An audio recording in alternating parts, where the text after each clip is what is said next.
Sébastien Mera, moi je suis risque manager chez Terigé. Mon métier c'est de faire de la gestion de risque dans les entreprises. Et moi Véronique Chauveau, je suis enseignant-chercheur contrôle de gestion finance et j'interviens au comité scientifique de Le temps est assez court, donc on va être efficace dans la présentation. Je vais commencer par une présentation sur ce que c'est que de l'approche globale de risque et finalement où ça se positionne par rapport à l'assurance. Et ensuite on illustrera ce concept de gestion de risque. La première chose, c'est que quand on fait de la gestion de risque dans une logique d'approche globale, on est sur une définition du risque qui est définie par la norme ISO 31000. C'est mis d'accord en Europe sur comment on fait la gestion de risque, donc c'est l'ISO 31000. Et on est dit, voilà, la gestion de risque, c'est les effets d'incertitude sur l'atteinte des objectifs. Donc en termes de posture, ça veut dire qu'on va définir avec le chef d'entreprise quels sont les objectifs de l'entreprise. Si on compare une définition un peu plus assurantielle, en général, le risque va être relié plutôt à un impact financier ou patrimonial de l'entreprise. Alors qu'en approche globale des risques, l'objectif est très ouvert, ce n'est pas forcément un impact financier ou patrimonial, ça peut être tout autre. Donc, quand on va commencer une démarche de gestion de risque, en fait, la première question qu'on va demander au chef d'entreprise, c'est quoi vos objectifs, c'est quoi vos projets? Et de là, on va chercher les incertitudes qui va atteindre ou dépasser ces objectifs. C'est pour ça qu'on est dans une logique ici, vous voyez, un peu plus élargie que ce qu'on peut avoir sur une vision très assurance. Le deuxième point est le suivant. La gestion de risque ne doit en aucun cas inhiber, bloquer l'entreprise. Au contraire, l'objectif de la gestion de risque, c'est de faire décider le chef d'entreprise. Un risque manager est là pour éclairer la prise de décision du dirigeant.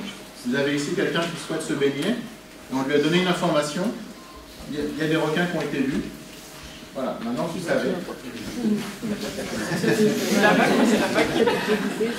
Vous vous baignez ou vous vous baignez pas.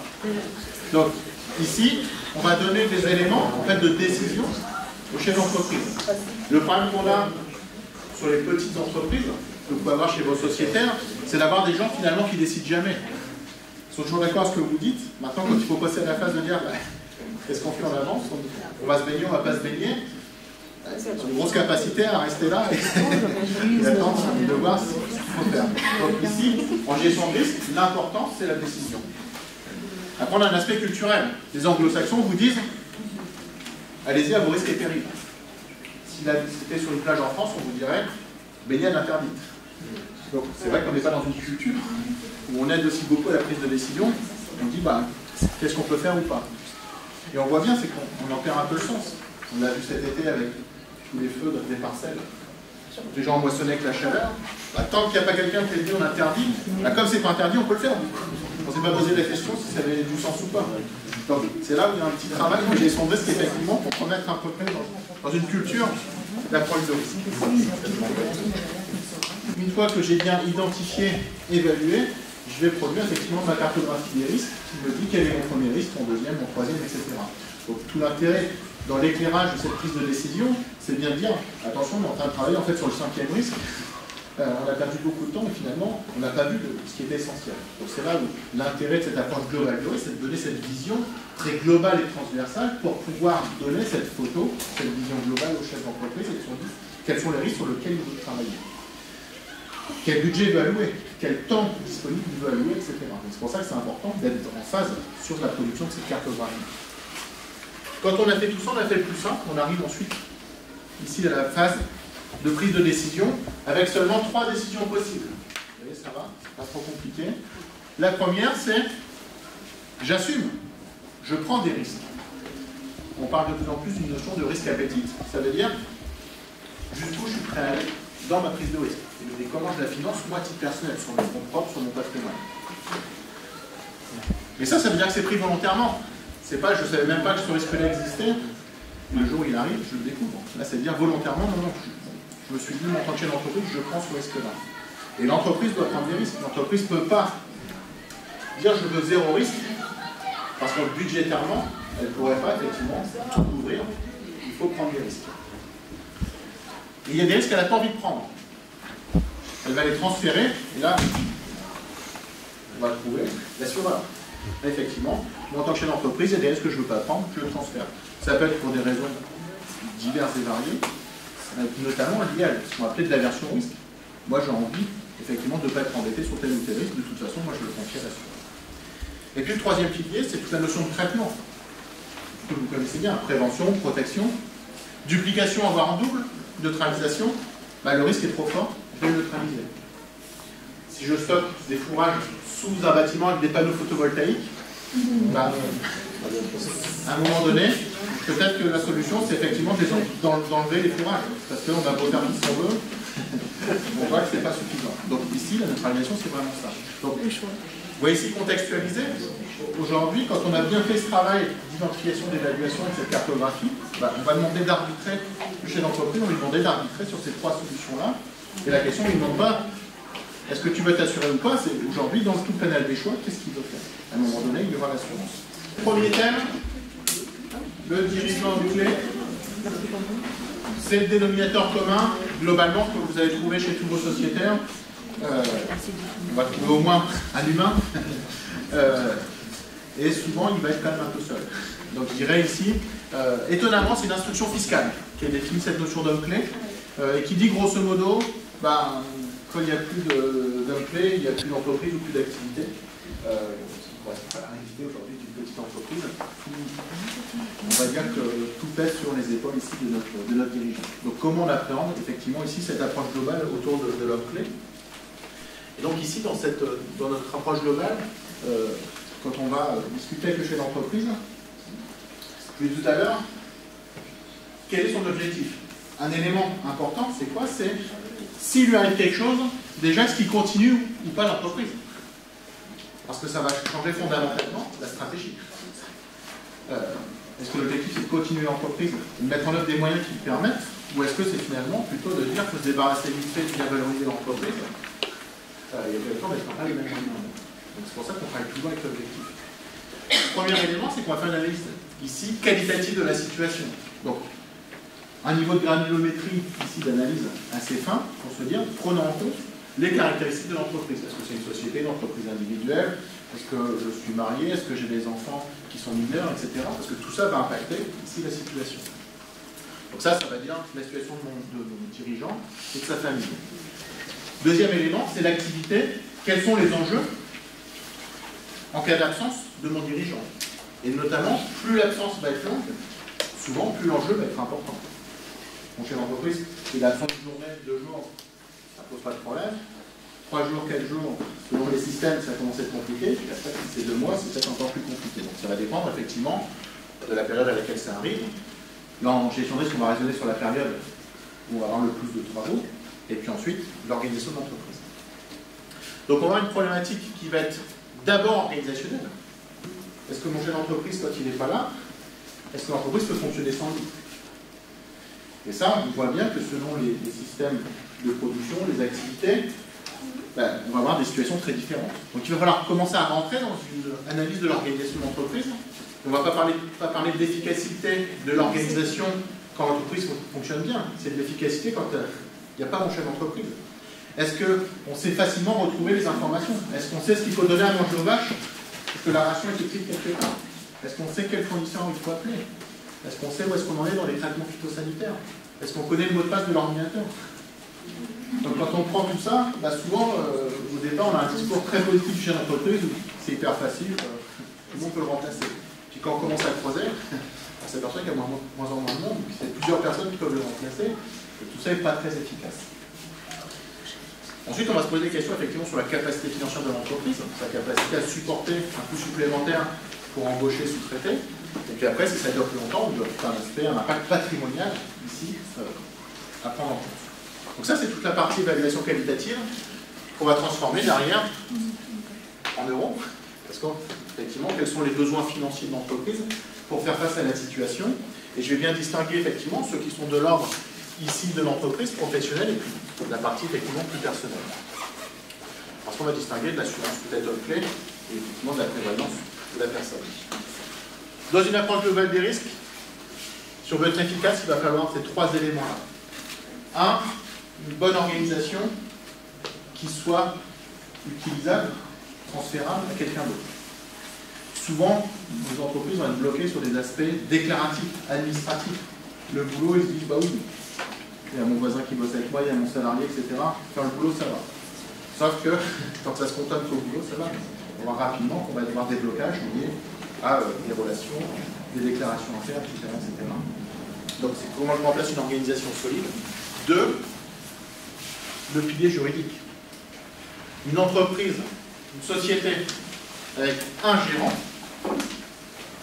s'il n'y a plus de pilote dans l'avion, bah, je ne peux pas nommer comme ça en disant voilà, je fais rentrer dans la société n'importe qui, puis il va gérer. Aujourd'hui, il y a des règles du jeu qui sont un peu plus compliquées que ça. Et ça veut dire que si rien n'est prévu, la seule solution, c'est quoi? Ça va être de faire nommer un mandataire social. Ça veut dire qu'il faut aller chercher un juge qui va mettre 4 à 5 mois à nommer un mandataire social. Ça veut dire que légalement, j'ai une entreprise qui, pendant 5 ans, ne peut plus faire d'opérations bancaires, d'actes de gestion, etc., etc. Ça veut dire comment je fais fonctionner une entreprise qui ne peut rien faire. Ça veut dire qu'il faut l'anticiper. Le juridique ici, ça veut dire qu'il faut que je mette des dispositions juridiques, mandat de protection future, par exemple. Ça peut être des dispositions statutaires, avec la nomination de gérants substitutifs, etc. Mais tout ça n'est pas neutre. Parce que si on donne les clés du camion par anticipation à quelqu'un, est-ce que dans 5 ans, c'est toujours la bonne personne? Là, c'est facile à dire, mais ça pose plein de choses. Néanmoins, c'est bien que si on ne l'a pas anticipé, bah, en fait, on peut avoir une super organisation, sauf que légalement, l'entreprise ne peut pas fonctionner. Et après, on arrive au pilier financier, sur le fait de dire, est-ce que j'ai besoin d'aller chercher effectivement du financier en dehors de mon entreprise? Et là, on va être notamment sur les assurances, effectivement, en termes de prévoyance, avec des stratégies, aujourd'hui, d'assurance, à titre personnel, au niveau de l'entreprise, du rachat de capital entre associés, etc., etc. Donc, tout un dispositif et une stratégie à mettre. Donc, pour terminer sur l'homme clé, vous voyez que cette analyse, on part d'une quantitative, qualitative et quantitative assez fine, et ensuite, c'est est-ce que ma stratégie elle est solide, est-ce que j'ai pas un des piliers qui est défaillant, qui font que finalement, le jour où mon chef d'entreprise il a un pépin, bah, je me retrouve dans une entreprise où là, j'ai pas des clauses juridiques, et finalement, comment j'explique que je ne peux pas faire fonctionner une entreprise alors qu'il y a plein d'argent qui est arrivé de gauche. Donc, la famille a du mal à comprendre ces éléments. Il faut aller vraiment au bout de la sécurisation. Alors justement, sur lorsqu'il y a ce scénario de disparition de l'homme clé, effectivement, on a déjà un préjudice humain, on est tous d'accord. C'est généralement attendu, on a un préjudice humain, un traumatisme, mais tous les accidents humains aussi se déclinent, ont souvent une déclinaison financière. Alors cette déclinaison financière en agriculture, elle va déjà dépendre de la structure juridique et des assurances de personnes antérieurement souscrites. Alors, les structures juridiques en agriculture, on en a beaucoup. On a les civils, de propriété d'exploitation, on a les sociétés commerciales, de personnes ou de capitaux, et les sociétés de groupement de travail en commun. Les responsabilités ne sont pas les mêmes. Dans les sociétés, on a souvent des comptes courants d'associés. Alors, ces comptes courants d'associés, je ne sais pas si vous savez ce que c'est quelque chose d'assez méconnu, mais c'est le compte au passif d'un bilan qui enregistre tous les mouvements financiers entre les associés et l'entreprise. Par exemple, un prélèvement vient le diminuer, les rémunérations des associés, prélèvement vient le diminuer. Par contre, la quote-part du résultat qui est partagé entre les associés va être portée au crédit, va l'augmenter. Dans les formules civiles, il peut être débiteur, mais là, mon souci, c'est pas tant le compte débiteur qui est interdit en société commerciale, mais c'est plutôt le fait que quelquefois, les comptes courants d'associés sont déséquilibrés entre les associés. Et comme on ne choisit pas la date de la fin de sa vie, ça peut poser un problème lorsqu'on n'a pas eu le temps de liquider sa situation. Un père qui veut transmettre son exploitation à son fils peut très bien prévoir de liquider son compte courant d'associé et de passer par des schémas de donation, des schémas de réincorporation en part sociale. Ce ne sera pas le cas en cas de disparition de l'homme clé. Qu'est-ce qui se passe? On va imaginer un compte courant créditeur, c'est-à-dire c'est de l'argent mis à disposition de l'entreprise. Et bien, selon la loi, lors du décès, les héritiers peuvent demander le remboursement. D'ailleurs, il est remboursable aux héritiers moyennant les droits de mutation. Si vous avez plusieurs personnes de l'exploitation, enfin plusieurs héritiers qui ne sont pas dans l'exploitation, c'est un montant de trésorerie important qui peut sortir et qui peut l'amener dans une situation de difficulté. Alors, comment est-ce qu'on gère ça? C'est généralement, comme le disait Sébastien tout à l'heure, contractuel. D'abord, on peut prévoir, il y a des schémas qui fonctionnent sur la confiance, notamment dans un cadre familial, entre un père et son fils, de prévoir de réincorporer ses comptes courants à partir d'un certain âge dans les parts sociales, de faire une donation-partage. L'avantage, c'est de diminuer les droits de mutation avec une exonération de 75%, ça coûte cher, et puis ça permet au fils de lui faciliter sa transmission, mais c'est pas toujours, vous le savez très bien comme moi, la donation fonctionne sur une relation de confiance importante. Ou alors, déjà, le premier signe de bonne santé, la bonne pratique, c'est d'aborder ce point de niveau des comptes courants d'associés à chaque assemblée générale annuelle. Voilà, de faire le point entre les associés et pouvoir les régulariser. Il ne faut pas le cacher, hein, ça évite de prendre de l'emprunt, ça évite de prendre du crédit court terme, donc c'est quand même une souplesse de trésorerie importante, mais il faut pouvoir le gérer, ni trop ni pas assez. Le gérer de façon équilibrée entre les associés, de façon à ce qu'en cas de remboursement, ça ne remette pas en cause la pérennité de l'entreprise. Voilà, c'est un petit point un petit peu technique. Un point que vous connaissez bien, l'ADI, en cas de décès, hein, j'ai une ADI au titre de l'entreprise, donc elle permet de solder la dette. Alors je vous propose une petite écriture comptable, une petite écriture en T. Je prends une entreprise, l'entreprise qui a un emprunt de 300 000 € sur des équipements d'élevage, décès de l'homme clé du dirigeant, donc qui avait souscrit au préalable une ADI, eh bien l'assurance permet de solder la dette. Alors ici j'ai un compte de passif, un compte de classe 2, donc au crédit, au passif 300 000, solder la dette. Je solde le compte, hein, vous vous souvenez, hein, c'est peut-être un petit peu loin, mais beaucoup d'entre vous font déjà. Je débite le compte par le crédit de quoi? Eh bien d'un compte de résultat, d'un produit exceptionnel, d'un compte 78 000, et le problème c'est que vous n'avez pas de rentrée d'argent, vous êtes bien d'accord, hein, on solde, on liquide un emprunt, mais par un produit exceptionnel qui lui va donner des charges MSA et une imposition plein pot, IR ou IS. Donc doublement impacté. Si vous ne l'avez pas prévu à l'avance, ça coûte cher, c'est-à-dire que d'abord vous avez la peine humaine, mais vous avez sans rentrée d'argent une imposition, surcroît de cotisation sociale et d'imposition. Voilà, donc la clé, vous la connaissez, c'est le produit d'assurance, risque fiscal, qui n'est pas forcément bien connu chez les exploitants, mais qui apporte donc un confort indéniable. Voilà. Alors, les aléas climatiques, je ne sais pas si vous en avez entendu parler.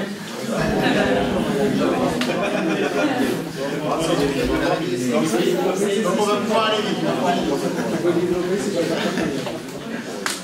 Donc ici, voilà la question que j'ai souvent de la part des exploitants, c'est est-ce que je dois m'assurer ou pas? En fait, pour moi, c'est pas la bonne question. Moi, la question est d'abord sur le risque, c'est quel est le risque? Donc, une assurance, effectivement, il faut qu'il y ait un risque. Donc là, aujourd'hui, pour pouvoir analyser le risque, il y a deux éléments importants. C'est la sensibilité, la météosensibilité de l'exploitation. Ça veut dire quoi concrètement, la météosensibilité? Mon exposition au risque, en fonction des cultures, en fonction des contextes pédoclimatiques, etc. Est-ce que je prends une grêle chaque année? Est-ce que je prends un coup de gel, etc. Est-ce que mes plantes sont sensibles? Et quel est l'enjeu pour moi? Si je livre mon blé à la coopérative, je dirais j'ai moins d'enjeux que si je livre des pommes avec un contrat chez Carrefour, par exemple. Aussi, je suis producteur de raisins, je fais du vin en bouteille, si j'ai moins de raisins, j'ai moins de bouteilles. Donc ici, on va bien mesurer ce double effet, exposition en termes de météosensibilité, et puis enjeu, en cas d'impact, ici météo. L'autre élément important qui va rentrer dans ma cotation, c'est effectivement gravité et probabilité. C'est qu'aujourd'hui, quand je me retrouve avec un phénomène de fréquence, en général, l'assureur n'aime pas trop la fréquence. Ici, on ne peut pas être dans un soutien au revenu de l'entreprise. Quand on a des aléas tous les ans, on n'est plus dans un système d'assurance. Donc ici, si on n'a pas identifié en amont finalement la nature ici de mon risque, on peut se tromper effectivement. Donc là, aussi, ça fait partie des éléments. J'ai un certain nombre d'entreprises aujourd'hui qu'on accompagne en viticulture.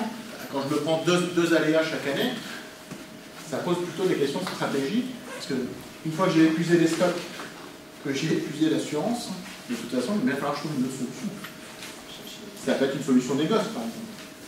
Ça peut être une solution, effectivement, d'aller chercher du raisin ailleurs, etc. Donc, il faut le structurer. Donc, on va trouver d'autres dispositions, parce qu'on ne peut pas répondre, de toute façon, à l'élément climatique. Et ce qui va compter, encore une fois, finalement, dans tout ça, c'est que j'ai bien analysé mon contexte, et quel est l'objectif de l'entreprise. Est-ce que je veux aller chercher le maximum de revenus ou est-ce que je veux plutôt sécuriser un revenu? Et dans ces discussions-là, autour de l'aléa climatique, quand j'ai une visibilité sur ma météosensibilité, sur ma fréquence ou ma gravité et sur les objectifs de production, là on se posera la question effectivement de l'assurance.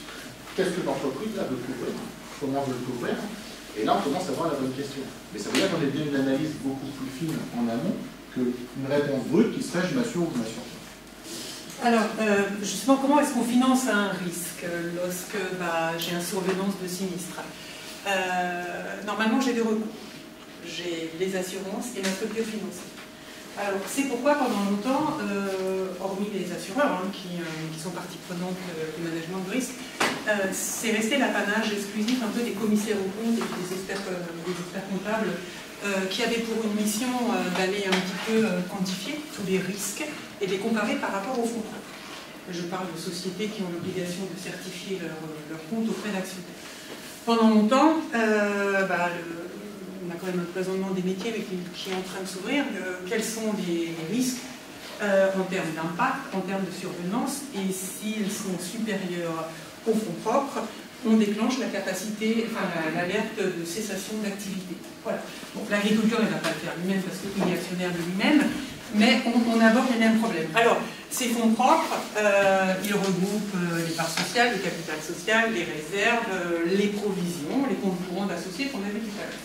Quand un sinistre arrive, généralement, j'ai deux choses. L'assurance, vous connaissez bien, mais il faudra quand même prévoir de financer la franchise. Et puis les provisions. Les provisions, elles sont là, en agriculture, il n'y en a pas beaucoup, parce qu'elles vont au détriment de la rémunération des exploitants. Donc, on a d'autres recours, hormis l'assurance, d'aller puiser dans les fonds propres.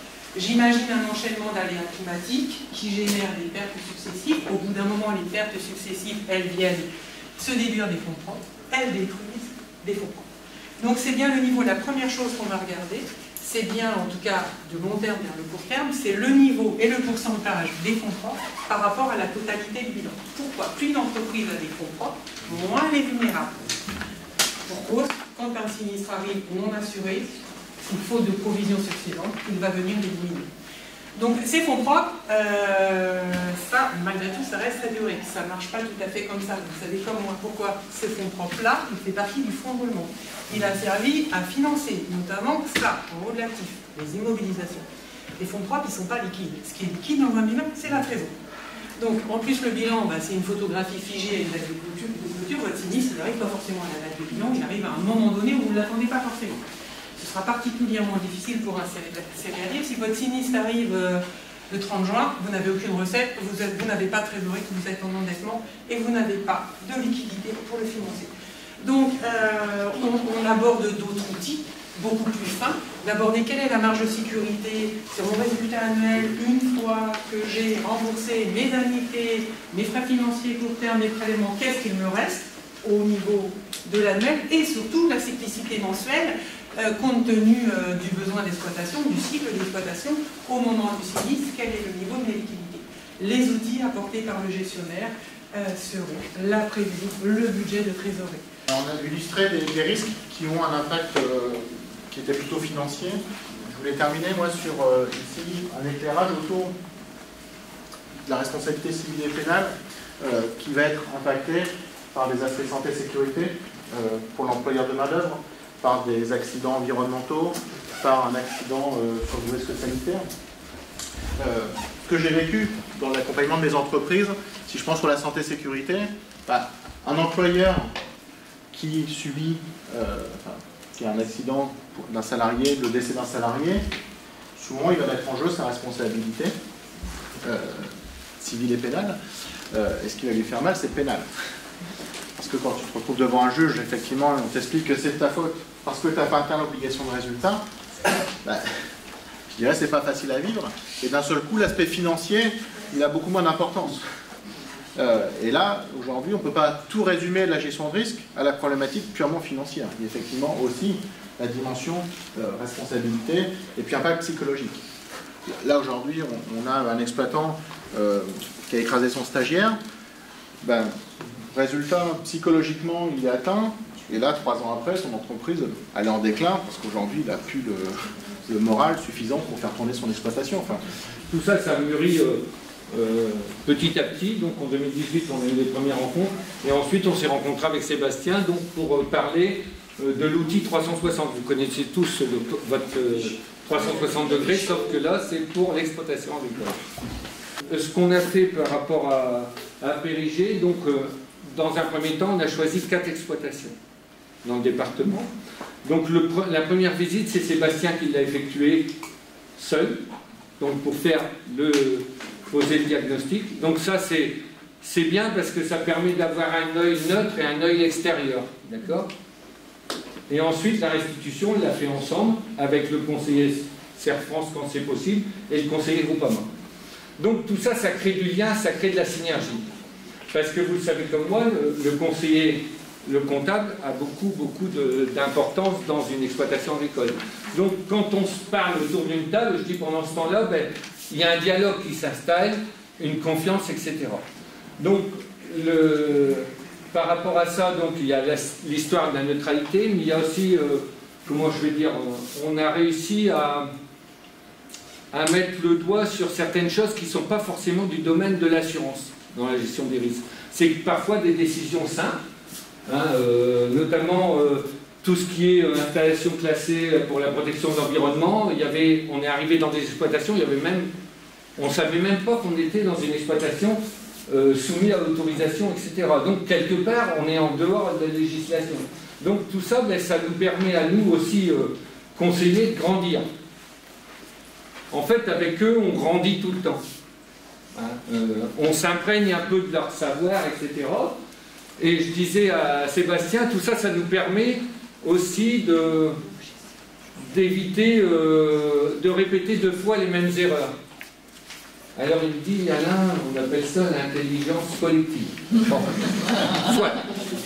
Non, mais c'est tout bête, mais ça permet aussi, je veux dire, pour vous, de monter en compétence et de parler de choses, je veux dire, plus pointues avec nos agriculteurs.